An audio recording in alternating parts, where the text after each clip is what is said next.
Ngai te saio walo ma wale taleni ni tai au nei Faalauiloa i tatou atunuu o ia o le aunga o le malanga ia o le ua Faalauiloa e Justin. Ala se wha moe lau fionga e mese fwy oil tina e le tau amataina ma le tau mawhainga o wha moe o fanau e ala li fwy taleni. Ia whawhitai lau a fionga tamaitai whaasala lau. Ia sale ia se manatu e fiafia tamaiti lea taaloga. Ai peitai ane ona o le taaloga faipele lava ia. E sauni tono le matua ainga. Ia o lo tama pe ona tauso e tamaiti. O lo tama sa fusu. Ia tele fai tagata latou te loa. Ma o te tatou. E so se mulfanua. So se tasi ala ainga tai. Ati sila fia le lo tama malantane. Atunuu la o le hala lea o le mana o tamaiti whaawai pea. Awa e pei ona whaiaili tala e tose mua. O i sala kapi pe tamaiti. Ai te ia me walo whai tale ni fusu. Ia o fusu anga fo ilala na e na amata mai le paku, amata mai le hol. E le penga o se kaise launga kamaka. Awa whai a ua whai ma mea ua si ia i lunga le tamai ma le loa fo i le to ina fusu anga. Awa e le o se mea te fiti tilo ia i pe afa me fusu anga. Ia ua e se la ko e ngā le fusu a sa faapea ngā le whepele e mumuli anga. Ia o le whepele alu ma vai ka avale i lunga foloa ma kiki. Mea o ma faapea ngā.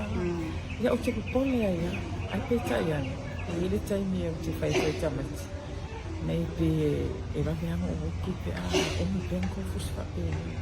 Ia peitai ia o se mea ua fiafia ia tamati e fusu ma ta aloha. Lea la ua ho'o ia i lunga i levo wa ia i nei. Wa o le UFC le o se tama i mea a wa le lalolagi.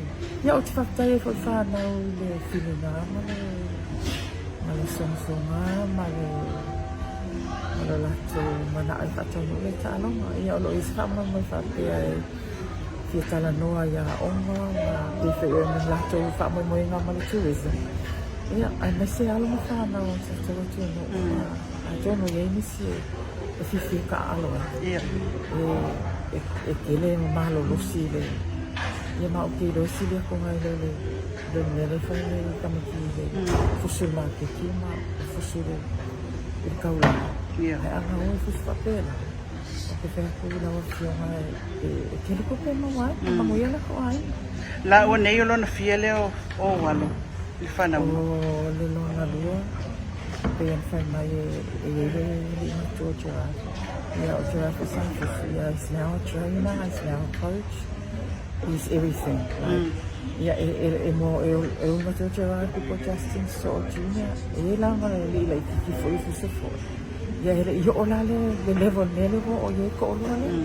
Ia o luna rona le tolu le fanau tō tama maina. Ia, whaktai lau fionga. Whaktai whi whaasua mai o lau whanau e awal tātou atunuu i taleni wala tau maua. Whaktai fo.